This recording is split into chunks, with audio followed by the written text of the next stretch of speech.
Howdy, y'all. Caleb here, and I went to a tournament this past weekend. It was just a one-dayer. We did 3 games over the weekend at our local store at Texas Toy Soldier. And this one doesn't count for our season, and so I decided to take a fun list. Oh, well, I think I would have taken this anyway, even if it did count for the season, because I just wanted to play it. As you can tell by the title, I did take 9 Kroxigor. I put them all in bounty hunters, and I really just wanted to smash some stuff with those moon hammers. After doing running the numbers on those, I haven't played them in a while ever since we lost our Thunderquake battalion. I haven't really played Kroxigor that much, so this time I was going to roll out all 9 and just have a blast. All right, so let's take a look at my list, and then we'll get into the games. So my list is, oh yeah, fantastic. I cropped off the top stuff. I took the Show of Dominance as my grand strategy, so I just needed to get a Galletian Veteran in the middle of the board, basically by the end of the game. At the end of the game. I was able to accomplish that in 2 games out of the 3 that we played. The summons did help. I was able to get some extra warriors. I think I only got them a couple times out of the 3 games. Not a whole lot of summons. But there were a couple times where out of the engine, I was rolling for heals and mortal wounds. I really didn't want summons a couple of those times, but I was able to get that battle tactic, grand strategy. How about that?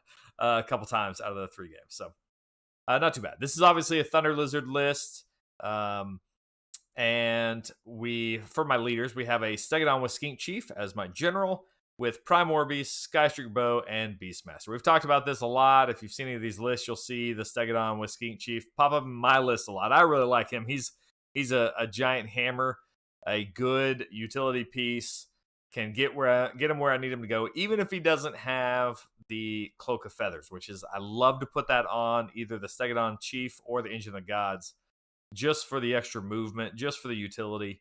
In this list, I couldn't really fit it in because of what I was trying to accomplish, so I'm just leaving him with that mount trait of Beastmaster, so I can run and charge him if I need to. And I ended up using that for the run and charge, 2 different games. That was very helpful, but a lot of times he's good just sitting back and shooting, kind of waiting until turn 2 or 3, hitting the target that he needs to and destroying that one. I have another big beast of Engine of Gods. Put my Fusel of Conflagration on the engine. Had the Prayer Curse, which I tend to use that as a defensive ability. So I let somebody charge my screens. Then in my turn, I make sure I make sure I've lined up that engine within 9 of my screens. So like if they hit those screens, I can curse them on the next turn. So you gotta remember that for deployment. You need your Engine of God up next to some terrain in your territory to get the +1 to the prayers, and then where you can defensively cast Curse if they get into range. So that's what I usually try to do with my engine to get that curse off. I do have a Salon Starmaster with Atixi Grubs, which gives you healing in your hero phase. Which, now that I'm thinking back about it, I don't know that my Salon ever took damage in the 3 games I've played. So that the healing never came up. I usually find, the Salon stays alive. It's not really a priority target for a lot of people because it's there as a support piece. We got so many other things in the list that they have to take care of. The Salon can usually kind of sit at the back of the board and just do its thing all game. I feel like when you have Kroak in your list, you got to play a little bit more aggressively with Kroak. Now, I mean, within reason. You're not rushing Kroak into combat or anything, but you're moving him up the board more. Kroak ends up getting shot at more often or put damage into.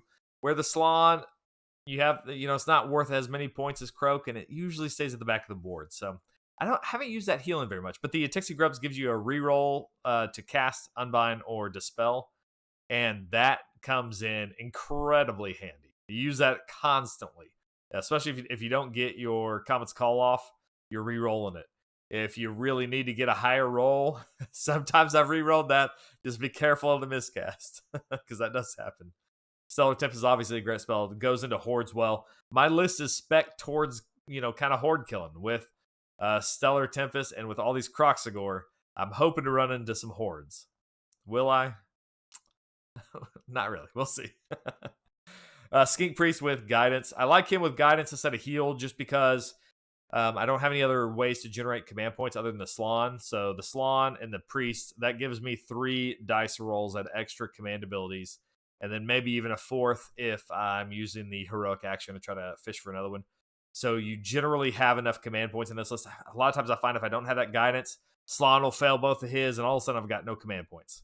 And that really stings. My battle line, I did take 3 units of Source Guard. Now, I'm not going to lie.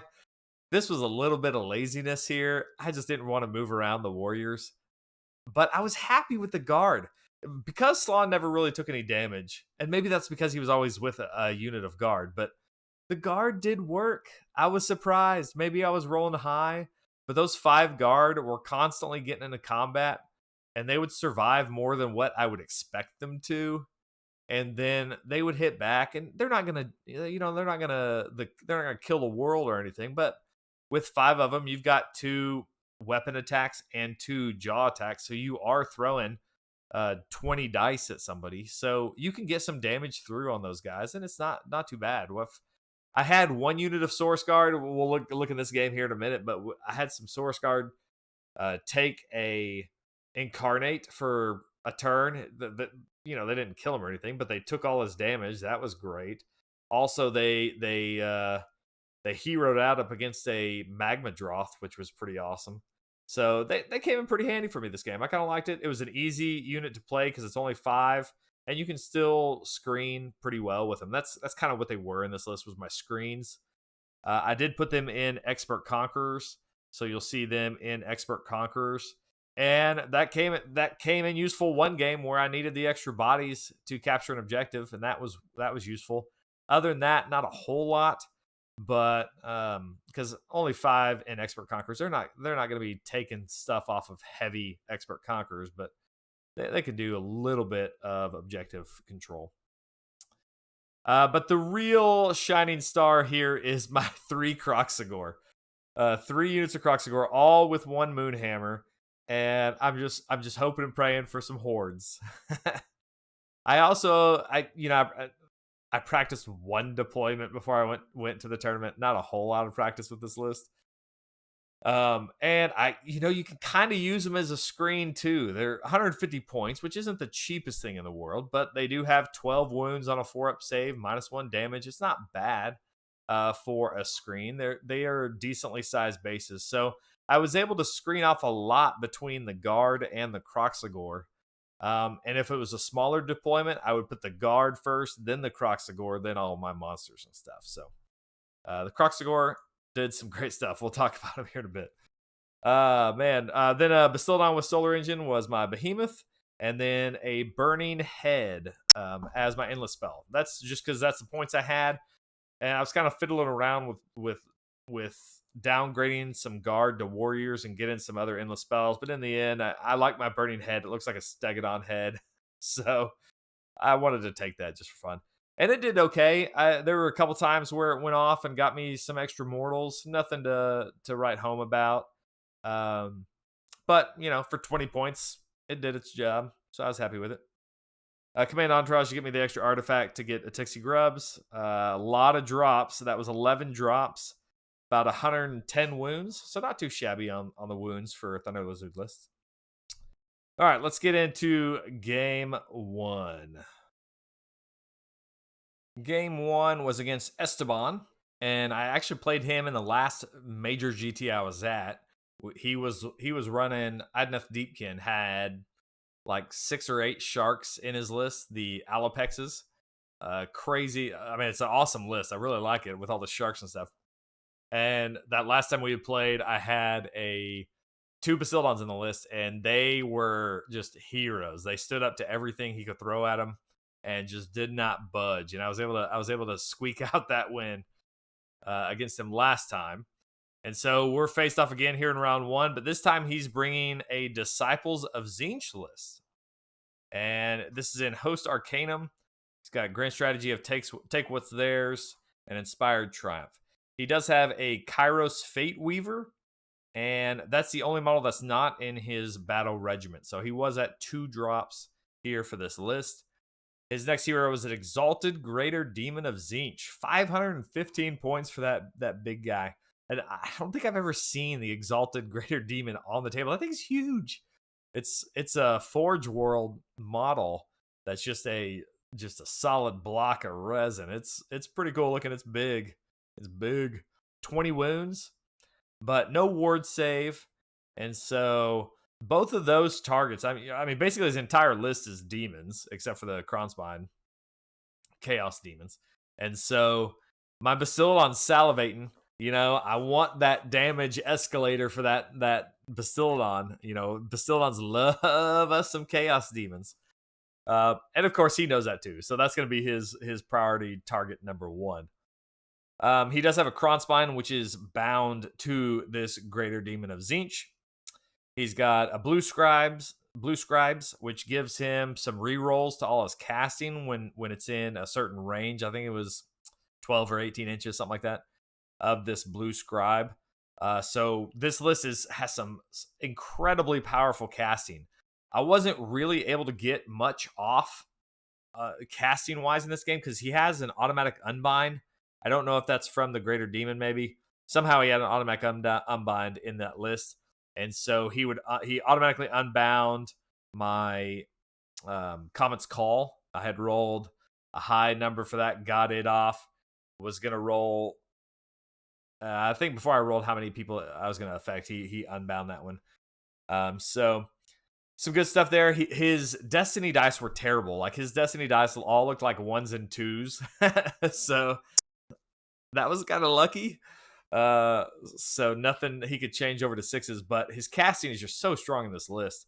And I'm a decent unbinder. I'm starting the game at 1 to unbind with a reroll.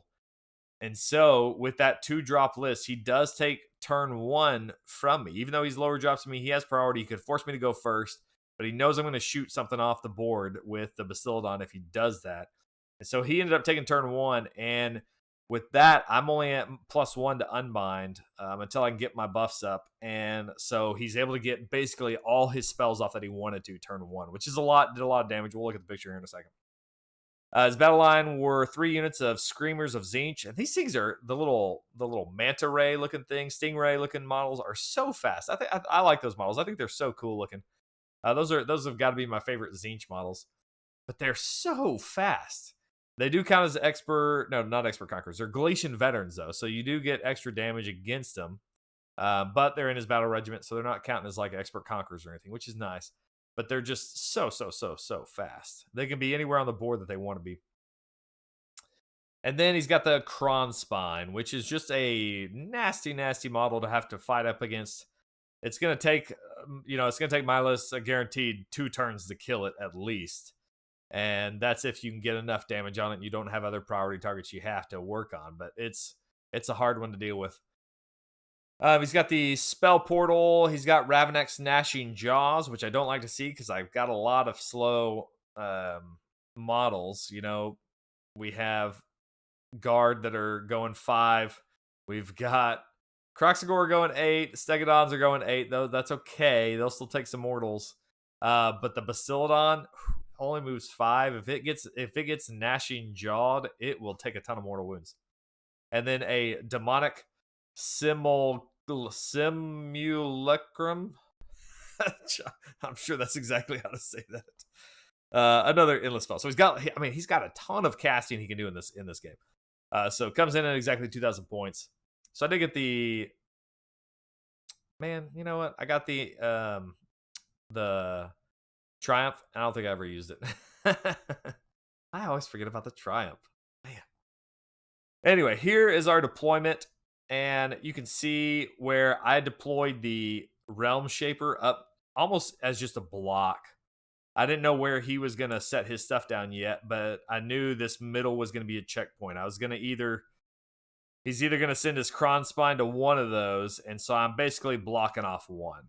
I do put some Kroxigor over here to hopefully take the Kronspine charge if he comes over this way, and maybe I can keep the Kroxigor, do enough damage into it that it'll de-level.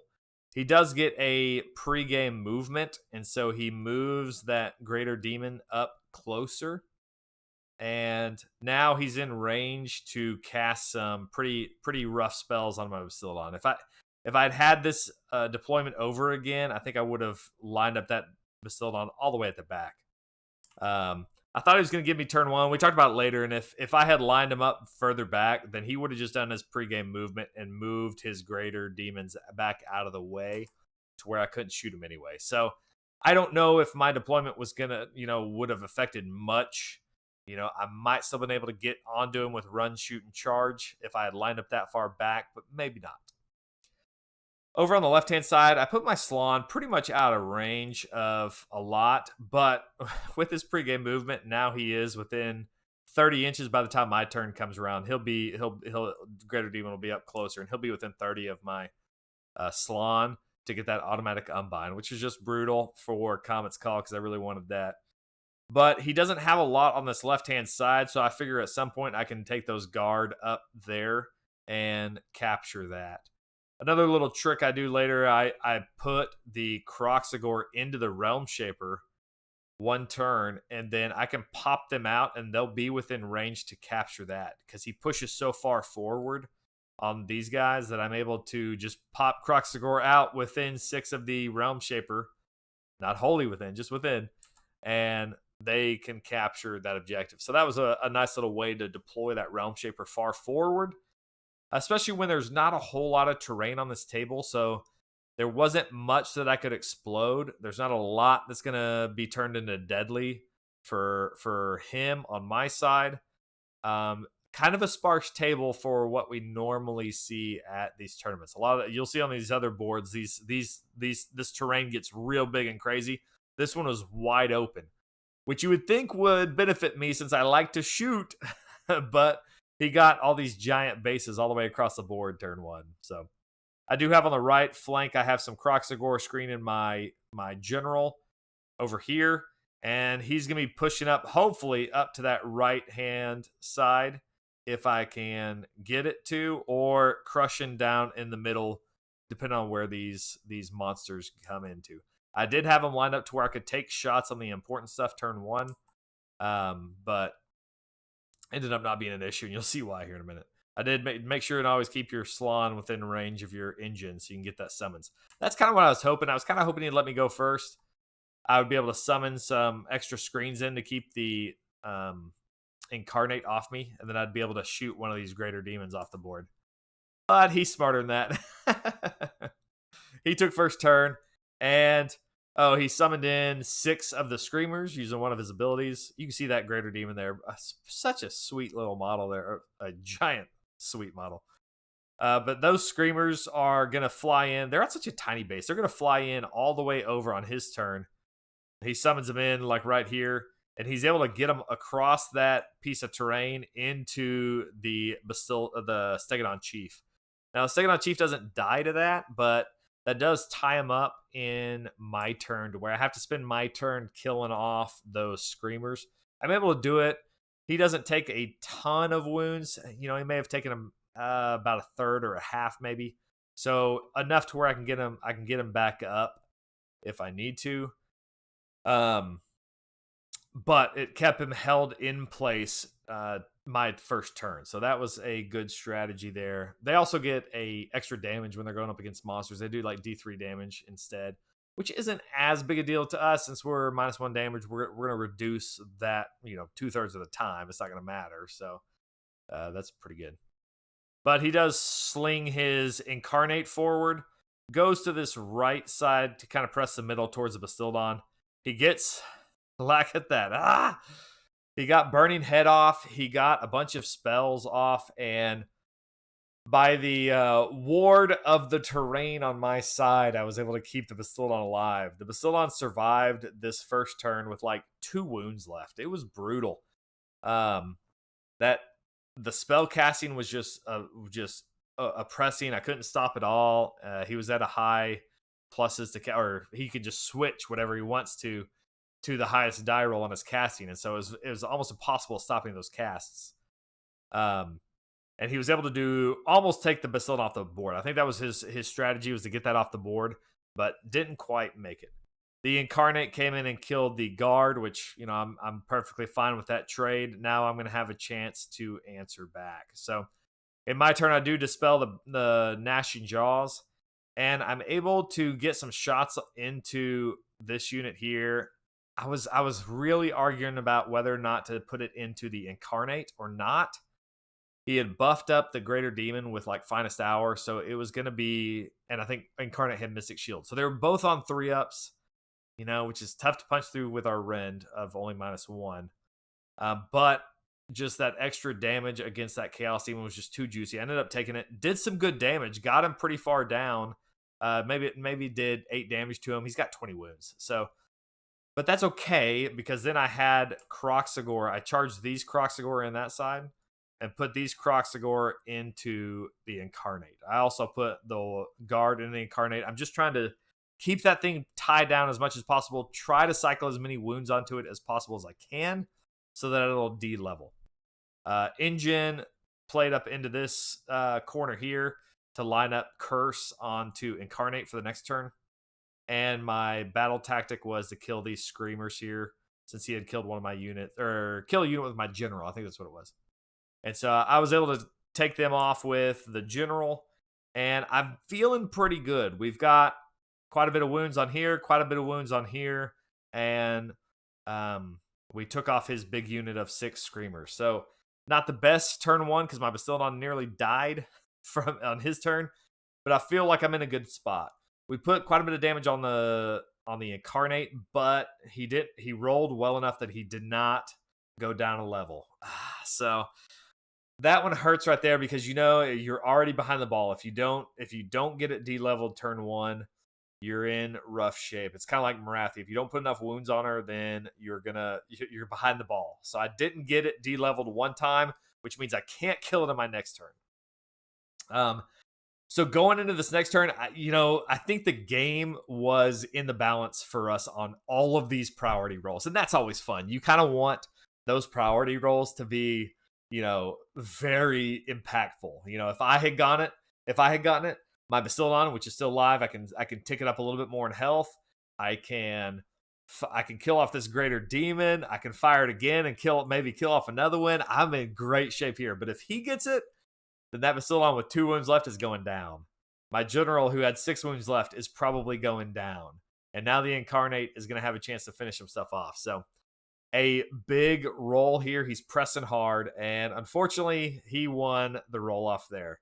And so he was able to take my Bastillodon off the table. And I think he may have failed at taking the...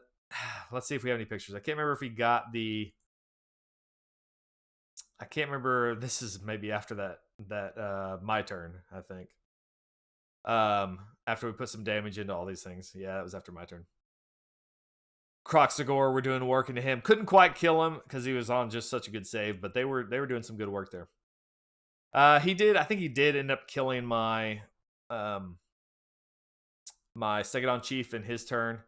And then on my turn, I did pull my strategy of getting the Kroxigor in there. On my turn, I was able to push on that left-hand side. So basically, he's coming down around the right-hand side, and I'm going up and around the left-hand side. There's so many objectives in this game. I didn't even cover the battle plan. It's the one that has 8 objectives on it. Just a crazy number of objectives, which I think played into my strength because I have a lot more units than he does. But that double turn from 1 to 2, or not double turn, but him getting the priority into 2, was a big one because it allowed him to take off a lot of my stuff. Now, I did get a summons in my turn, and so I was able to push some warriors up the board. I got the Kroxigor. I ended up pulling the Kroxigor out over here to fight the Incarnate this turn, just because of where they were at. I needed something to go into that Incarnate so it wouldn't come over here.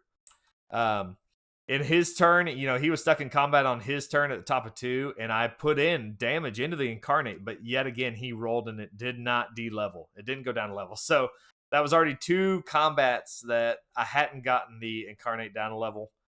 I finally got it down a level in my turn 2, the bottom of 2. But at that point, it was almost becoming too late because I'm running out of bodies that I can throw into it to keep it going down. This is basically everything I have on the board right here is what I've got left. These guard were taking this objective. He was basically pulling some stuff back and then cycling around. and I had enough warriors here. So the rest of the game, at this point we were kind of running out of time, and we had to talk it out. At this point, he was up by 1 point, and as we look through it, it's gonna be about the same thing because I didn't get that incarnate down. He's going to take this objective, and basically we're just gonna keep cycling around the board. And as we played it out, we shook hands and agreed on a 1 point win for Tzeench in this game. I would have loved to play this thing out. I think it was a game that was really on the knife's edge those first couple of turns. So it was really, really fun. He definitely had the best of me in the casting phases here, and was just able to shut down all my casting, and I wasn't able to really shut down any of his. I just could not get those rolls, and Tzeench was able to change his casting rolls to higher things. But I was able to kill a lot of what he had on the board, and throughout the rest of the game, I probably eventually would have gotten the incarnate, and probably eventually the greater demon, but he still had a couple of other units back there and Kairos floating around to do some mortal wounds. So fortunately, I think we were just having too much fun and weren't playing fast enough and ran out of time. And he got the win by 1 point for Tzeench. So great game, Esteban. Always a joy to play against you. All right, game two. Game two, I got a mirror match. No, not really a mirror match, but another playing up against Joseph and his Seraphon. We were talking about this, and I don't think we've ever played before, so this was good to get to play each other. And he's playing Coalesce Thunder Lizard. It's a Kroak Thunder Lizard list, so we know it quite well. We know each other's lists quite well, and it was gonna be an interesting one. A little bit of a, when you get this Thunder Lizard versus Thunder Lizard matchup, it's kind of a pillow fight because all of your damage is halved, and now you kind of understand, like, this is frustrating for the opponent when all their damage is halved, or not halved, but taken down by 1.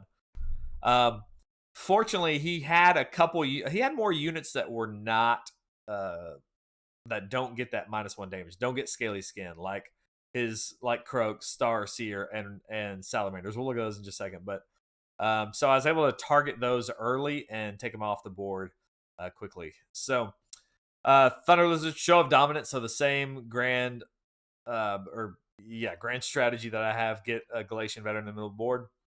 Engine of the Gods with General, Prime War Beast, Fusel, Beastmaster, and Curse. All pretty good standard stuff there. Makes for a great Engine of the God. Lots of utility. A Skink Starseer with Arcane Tome and Hand of Glory. So that Skink Starseer is fantastic, especially, Arcane Tome, you can push Kroak's damage, up through him as a vassal. But also, when you have that Astrolith in the list, which he does, that Skink Starseer spell goes even further. It gets an extra 6 inches, and you're able to apply that -1 to save to a lot of stuff at that range. And so all of a sudden, that Starseer spell becomes a lot more useful. A good combo there. Lord Kroak, obviously, and Lord Kroak knows all the spells. I think last time I was looking at lists, I had a bit of a brain fart and forgot that Lord Kroak can take he knows all the spells. So you don't have to pick one. Now, in War Scroll Builder, you can pick one, but you don't have to. All right, Lord Kroak, so just great model. Great model, a lot of fun, very powerful casting. Starts off at native +2. In this list, you're going to have another +1 from the Astrolith. So he's going to be at +3 to cast. And then if you change the Sacred Asterisms to another +1 to cast, Kroak is going to be at +4 to cast. That will only be at +3 to unbind, but, that's fine. You'll notice down here at the bottom, he's got Chronomatic Cogs in there. So that's +4 with rerolls. Which means he's going to get a lot of spells off. Lord Kroak could probably do better in that list versus Tzeench and Esteban than Slann without the Astrolith. So, good stuff there. Skink Priest with Guidance. Love that one. Give you extra command points.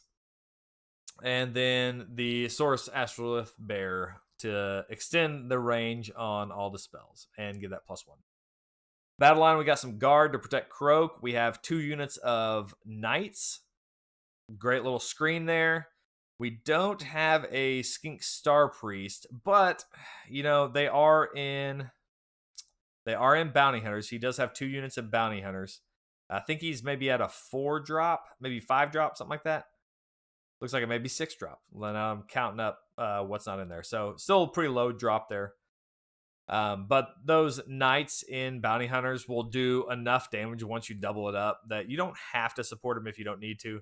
And that's where, not a lot of his damage is coming from those knights anyway. So also got a Bastildon with Solar Engine, and then a reinforced unit of Salamander Hunting Pack. So a good use of Salamanders there. You do have to watch out because in Thunder Lizards they can take damage quickly, and you don't have the, insta easy button delivery system like you do in Fangs of Sotek. So you do have to get them there to do their damage by running them across the board. We got a Burning Head and Chronomatic Cogs in the list. Both of them are great choices here for the loadout. So he's heavy on casting. He's gonna want his knights to do a lot of the screening, Basildon to do the damage, the shooting damage, and then the engine to come in and clean stuff up in melee. Is kind of how that list works. So we can see our deployment here, and this is, man, I can't remember the names of all these battle planes. This is the one where you have to activate them. So starting in whoever gets turn 2, whoever gets second priority. Am I saying that right? Whoever goes second. There we go. I got it. Gets to determine which one's activated. You have to activate one of the ones in the middle, turn 1. Then turn 2, you can activate one of those if you want to. I won, I run the dice roll to choose sides, and man, I really I was really wanting kind of this side to start off with, but in the end, I was like, nah, I don't want to move all my stuff. I'd already have it over here. That's usually my deciding factor. Whichever side I just happen to walk up to, that's usually where I'm going to go. But in the end, I think it was the right choice taking this side. I kind of wanted that rock because it slipped into his territory just barely, and so that was going to be deadly for me. But it ended up this big giant rock here basically prevented him from putting any pressure on this objective. He played a lot harder to this side, and so I deployed a little bit heavier. Well, not too heavy on that side, but I played to where I was going to bring my engine over the top and then push the Stegadon Chief towards the middle. These Kroxigor that lined up over here basically just held this objective the entire game. He never really had enough bodies to put pressure over here once the battle ensued, and he would have had to make a move around this rock to do so. And so that rock was it's probably a good thing that I ended up choosing this side, just because I liked having that screen against that objective more than I would have liked having it as deadly for the opponent. So sometimes you don't make the decision you make isn't based on your own acumen. It's based on just pure luck.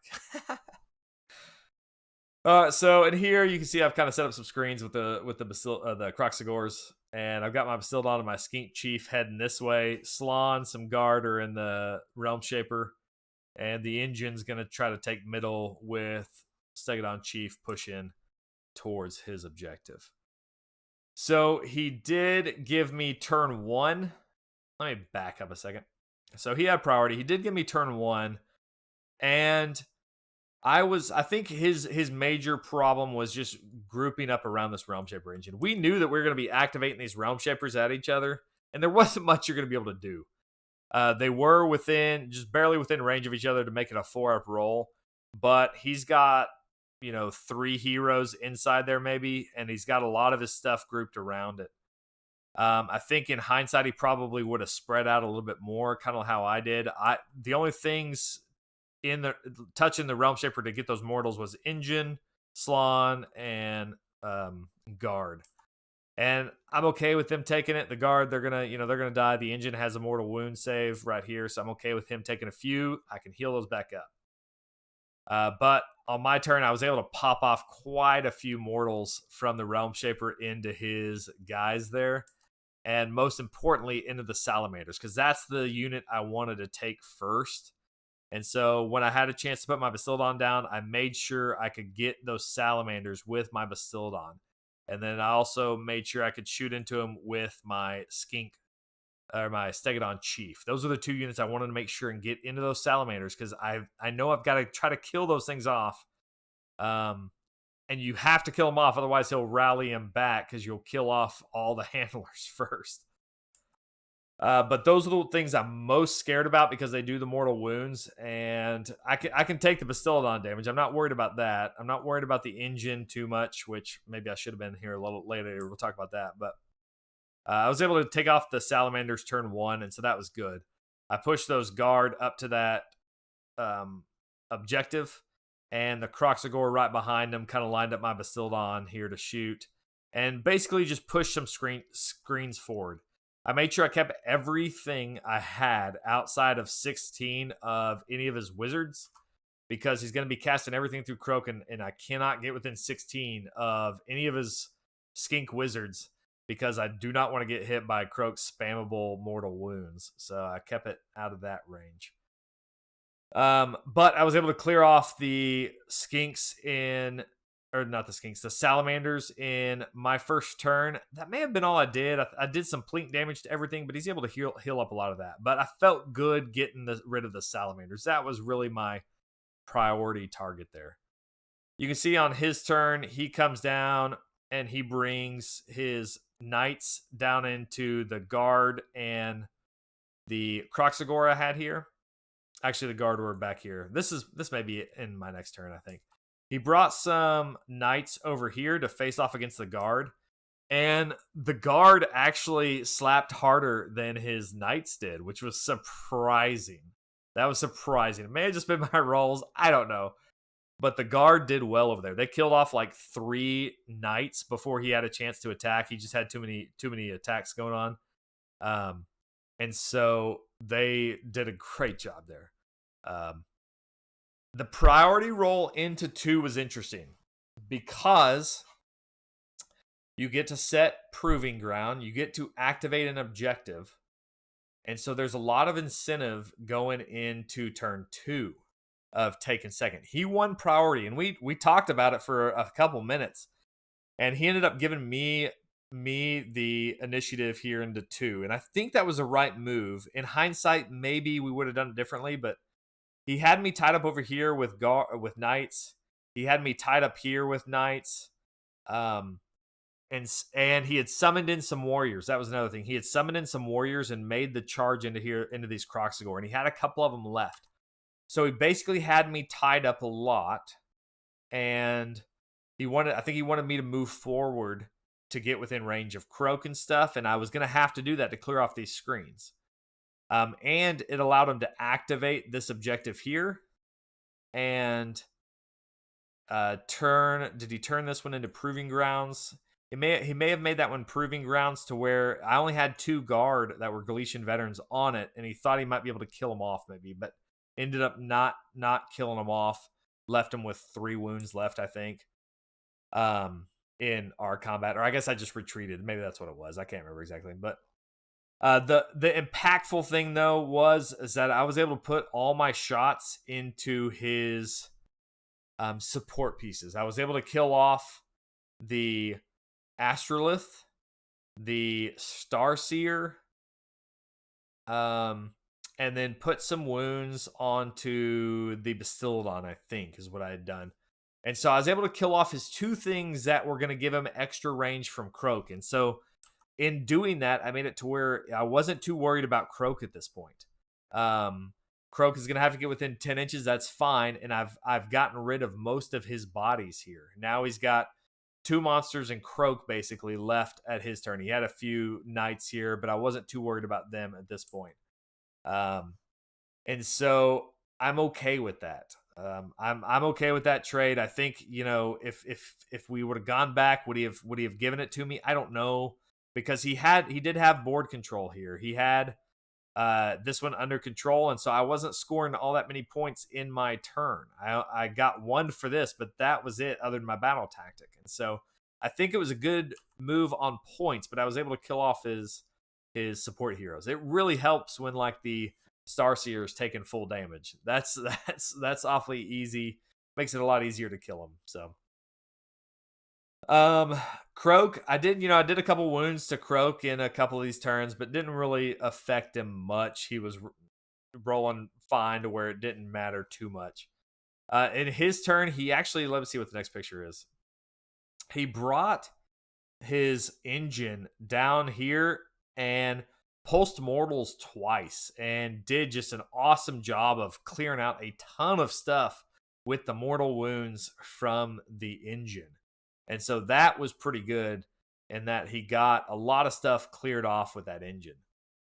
Pretty vital there. And he was able to get some mortal wounds onto the Bastiladon too. And so that was good. Didn't quite make the charge with these knights after he had taken out the Kroxigor in shooting. But he'd taken out 2 units of Kroxigor. He's taken out 2 units of guard.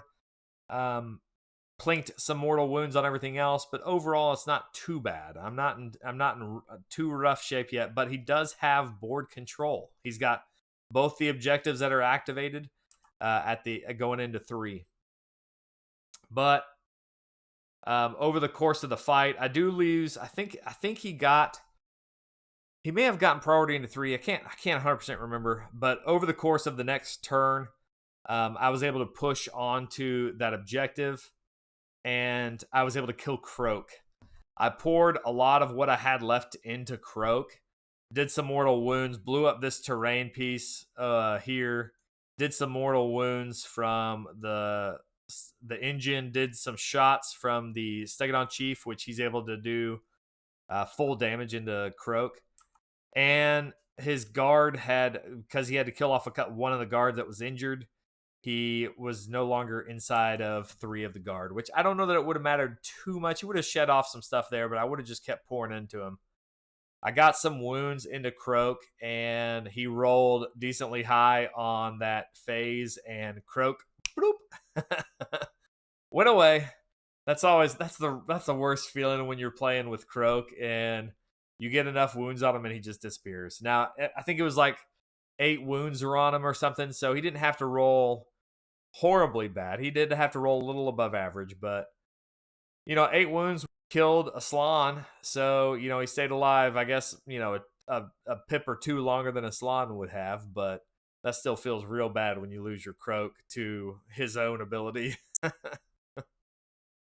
So once he had done that, I pushed forward with the engine and the I may have pushed the Stegadon Chief over here too. I can't remember, but on my turn, I was able to kill off the Bastiladon. I ended up charging in these Kroxigor to help finish off that Bastiladon, and was able to take out the rest of his army at that point. So by the end of this game, we had him tabled. We had the rest of the objectives activated, and it was a good game. So a good one, a fun one. It went back and forth quite a bit. I think him losing those support heroes early in 2 and then losing Kroak a little bit later was kind of what sealed the game for me. But good stuff. His Engine of the Gods just went ham on one turn. Just basically cleared everything I had on that side of the table at one point. But I was able to put enough damage through to his important pieces and able to get the shooting on target to kill off the non-scaly skin stuff fast enough to win me the game. So it was a heck of a lot of fun. Great game there, Joseph, and hope we get to play again sometime soon. On to game 3. All right, game 3. I'm playing Brandon Prescott, and he is playing Fyreslayers. It's been a hot minute since I've played Fyreslayers. I haven't played Fyreslayers, since they used to terrorize the table with all that, fight first, pile in again, all that kind of nonsense that they had, doing tons of mortal wounds. I used to have a friend in my gaming group that we played, just about every week, and he would play a lot of Fyreslayers. So I got a lot of experience with him back then. Got beat by them many times and beat them a handful of times, but this is, I guess, the newer version of Fyreslayers. This one's in Lofnir, where your magma dross can be quite a bit better. And so he's running 2 magma dross in this list for quite a bit of fun here. His grand strategy is Master of the Forge. I think this is one where you just have to keep the invocation alive somewhere on the board. And so it's almost a guaranteed one. He pops up this flame spitter in the back corner of his board, and basically it's gonna stay there all game unless I can get a priest close enough to try to stop it, but didn't really have a chance to ever do that. So it's a very easy grand strategy for Fyreslayers. I was a little worried about this list. It's 123 wounds, a lot of melee, and he does have an ability to fight first with a command point, I think, and fight on death. And so it's some good melee stuff here. And I'm kitted for melee, but I'm not 100% sure if I can stack up against this type of melee. I do have lots of Kroxigor, which I'm dying to get them into all these Volkite berserkers here that he's got. And so we're gonna line them up. But I'm not sure about these magma drops. I hadn't fought the new version yet, and so I was interested to see how they play. So he does have a Rune Father on Magmadroth as his general. You can read all the stuff there. To be honest, I don't know what all that stuff does. Auric Rune Master and a Battlesmith. Both of those are on foot. They give good wards to his army there. Especially maybe the Volkite Berserkers get like a 4-up ward when they're close to him or something like that. Or the Hearthguard Berserkers, maybe something like that. He's got another Rune Sun on Magmadroth. And then he's got 40 different, short dwarves with legs, 10 Hearthguard, 10 Hearthguard, and then 20 Volkite Berserkers. And those 2 units are in Expert Conquerors. And I think because of the weird ruling on these Magma Drops, because one can be a battle line, it's going to lose the other keywords for list building purposes. And that allows you to slot it into Bounty Hunter. So one of those Magma Drops is in Bounty Hunters along with the Hearthguard, which is pretty interesting. So he is able to hit hard against my Galletian veterans with those units. He's at 7 drops, so he is out dropping me. And he decides to go first. Well, let's look at deployment here. We are playing on Fyreslayer's home turf. Look at this table. This table is great. It's got this giant chaos fortress inside this lava world going on here. It is pretty cool looking. But it has a natural choke point right here in the middle. And it just happens to fall perfectly in line with this battle plan, which has these 3 objectives, one there, and one in the middle. And so we're going to be fighting over this one here in the middle and then trying to extend some strength onto these corner objectives. But both of us are going to have to go around these fortresses to get to them. So I line up a lot of my Kroxigor, most of my weight here in the middle, because I know he's going to be bringing these big blobs down the middle, and it's going to be a slugfest. And I want my Kroxigor in on that slugfest. I do have my Saurus as screens here for 6 of my Kroxigor here in the middle. And then I know I want my Basildon shooting into these hordes this entire time. So that's where I'm going to be shooting them. I was running out of space, to be honest. I wanted to keep this Realm Shaper within 18 inches so I could blow up this thing within range if he gets close to it. It never really came up. I had to blow this one up, which was a little bit further. It still did good damage, but that's why I kind of played it a little aggressively here. Our deployments are kind of weird. They're this corner here. And so my engine is stuck in this little corner here. I do have to either take it around one of those sides to get it into the business here. And I've got some guard and some Kroxigor. I'm going to try to head that towards that objective when I get the chance. But all 9 Kroxigor are here in the middle, ready to fight it out in melee. I was taking my Stegadon Chief up to that top left side. He's basically doing the same thing. He's got a Magmadroth hero and a screen heading that way and another Magmadroth heading this way. I think the biggest issue that he had was that he didn't have a screen to go along with this Magmadroth that's going to try to come down and take this objective. So he does take turn 1. Though there's a look through the chaos gates there. Oh boy. Let's go back to this other screen. I guess I didn't take a screenshot for a while. So he did take turn 1, and I think it was just trying to get his big hordes onto the objective, which he did. He was able to clog up that middle very well with his Expert Conquerors and then backed up behind him with his Bounty Hunters.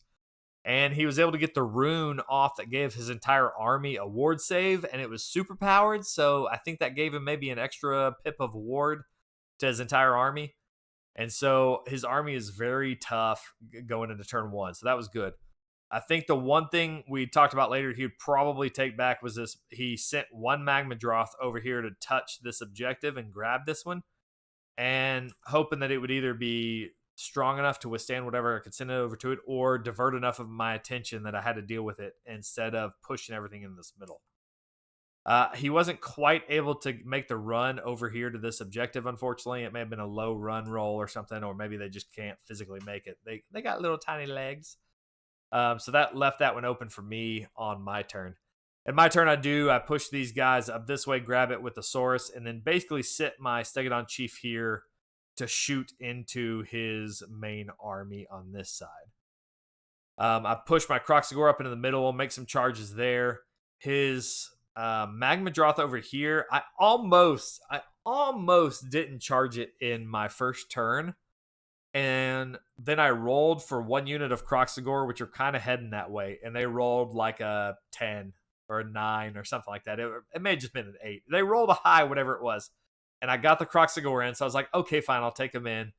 We're going to have lots of melee. Stuff is going to die everywhere. That's just how this game works. But I also made the charge with the Stegodon, or the Saurus Guard. That was another unit. I was almost like, I guess I'll roll it and see what happens. And they rolled a high charge, so I sent them in also. So now I've got one unit of Kroxigor and one unit of Guard going into his Magma Droth over on the right side. And I was surprised. The Magma Droth killed off, like one Kroxigor, killed off a couple Saurus Guard, but I didn't lose both units in that combat. And I was able to do enough damage to him that it, bracketed him pretty good. And then in the next turn, which I did get the turn into 2, I was able to kill that Magma Droth with the Kroxigor and Guard, which was just fantastic. I didn't think I was going to be able to trade those 2 units for that Magma Droth. I was kind of just hoping to outbody him on the objective, which I did with the Expert Conquerors. And but the Kroxigor did good. On that side, on that fight, I killed off the Moonhammer first because I wanted the extra attacks against that Magma Droth. So when he did some attacks to me, I killed the Moonhammer off first on that one. But over here, my Kroxigor got into his Expert Conqueror unit, the smaller unit of 10, and was able to kill them off, I think. Or got real close. It may have gotten real close. I may have not been able to kill them off completely in turn 1, but it was close. But it was enough to where I think I was able to score this one turn 1, or maybe I just grabbed the other 2 edges. But I did get turn 2 priority, and I almost didn't take it because he had his ward rune up still. So everything had a good ward save. And if I had let him cycle that rune off to something else, then I would have made it a lot easier to kill everything. But I felt like I was lined up to where I could do some damage. I wanted to kill this Magma Droth over here. And I had my Skink Chief lined up onto his Magma Droth, which was uncovered by his screen. Or I could kind of scoot in to the side of it. And so I did that. I buffed up my Stegodon Chief and sent him into the Magma Droth. And then I sent 2 of my units of Kroxigor. One was hurting. It was down to maybe like 1 or 2 Kroxigor left. But then a full unit into his big unit of 20 Volkite Berserkers. They were up there in the middle. And so I was able to get an entire unit of Kroxigor into it. And with Stellar Tempest, the Bastiladon shooting into him, and then the unit of Kroxigor, I was able to wipe out that whole unit of Volkite Berserkers. They did fight on death, but surprisingly, they didn't do nearly as much damage as we thought they would. He had like 13 of them that were going to fight into death, and it just didn't quite work out that way. He did it killed off like 1.5 Kroxigor on fighting on death, which was just surprising. So, hey, that's the way the dice roll sometimes. I thought I was going to lose that unit of Kroxigor on fight on death, and I was okay with that trade. If I can kill off that entire unit and lose a unit of Kroxigor, I'm perfectly happy with that trade. But after that turn, here's basically how the board looked. He had that unit up here and maybe another unit of 10 or whatever that was there left over. Oh, there's the Kroxigor going into him. So after that, basically he was basically tabled. He had this one unit up here left over. They pushed that way, but I was able to clear them off with the Stegadon Chief easily and take the game. So, man, I was surprised. I wasn't expecting to do that much work, but this was the list I was wanting to face. I had Kroxigor. I wanted to face some hordes, and I wanted to get into melee, and the Kroxigor delivered in spades in this list. So I was really happy with the way this one worked out. I was a little concerned when we lined up, seeing how many bodies he had, but it worked out well. Kroxigor pulled their weight. At only 150, you get them into the right target, they do wonderfully. So that's how the standings matched up here at the end of the game. So I came in 4th place with, a 2-1 record. Not too shabby. We had 2 games in this tournament that ended in a draw. You can see the number 2 and 3 guys, they ended in a draw, but against different opponents. So pretty interesting that we had 2 draws in this tournament. Pretty crazy. But Sebastian with the Thunder Lizard list, I actually got his list on here. We'll take a look at it in just a second. Came in number 1. Well done there, Sebastian. He beat in his final game Esteban with the Disciples of Tzeench, the one that I lost to game 1. So Sebastian did have Kroak, I think, and so that helped him out a little bit in that casting battle there. Chris he came in number 2. He had a Beast of Chaos list. I didn't get a chance to really look at his list or watch him play much, but seemed like he had a decent list there. Marcus is a good player. He has Night Haunt and the Scarlet Doom list, and just played it masterfully, apparently. And at the very last game, he was playing Matt Taylor, who's also a great player, and he sent some Bladegeist Revenants into 30 Mortek Guard, but he had so many things he charged into that Mortek Guard, he was able to put those Mortek Guard at -5 to save, with enough charges that were hitting right, and then a Purple Sun added on top of that. And then those Bladegeist Revenants, which were in Bounty Hunters against the Mortek Galletian Veterans, did over 60 damage to Mortek Guard.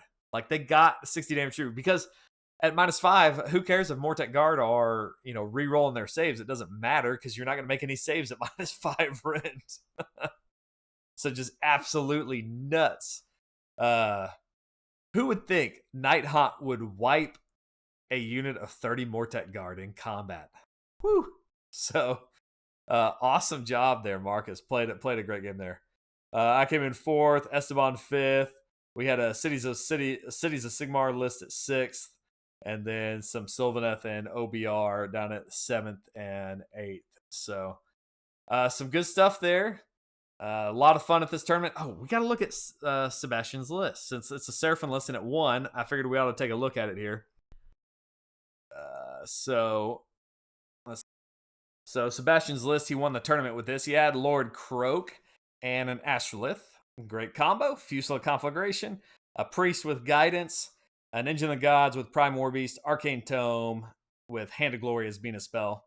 Mount Trait Beastmaster and Curse. So, a fairly standard lineup. You can see a lot of these same things on a lot of our Thunder Lizard lists, and sometimes Fangs of Zotek. Kind of mixed and matched here. There's still enough play in here that you can kind of customize these leaders and stuff to exactly what you want to do, which is a lot of fun for us. 2 units of Source Knights there, which are great screens, but can also do some damage. He didn't have a Skink Star Priest, so they're probably more of your screens, but they are in Bounty Hunters, so they can do some damage there. They'll have lots of 2 damage against Galletian Veterans. Some Source Guard to protect Kroak, and then a Stegadon in Linebreaker, so we get an extra command point there. He did bring 3 Kroxigor. Nice. So he's been playing a minimum unit of Kroxigor for quite some time. He's had him at quite a few of the tournaments that we play around here locally. So he's had those Kroxigor out quite a bit. And then a Basilon with Solar Engine and a Purple Sun. So the Purple Sun does great work, obviously. Comes in at 10 drops, 102 wounds, exactly 2,000 points. So he has that list tuned exactly. So good stuff there. Got some monsters. Got 3 big monsters there, and the Purple Sun, along with some Kroxigor and Knights. You got a little bit of everything. It's kind of a jack of all trades list, and Sebastian piloted it quite well. So good job. All right, guys. Wow, that's I've been talking long enough. Let's keep this under an hour. So I've got 8 seconds left. All right, guys. Hope you had fun. I can't believe you stuck all the way to the end. If you did, we'll see you next time.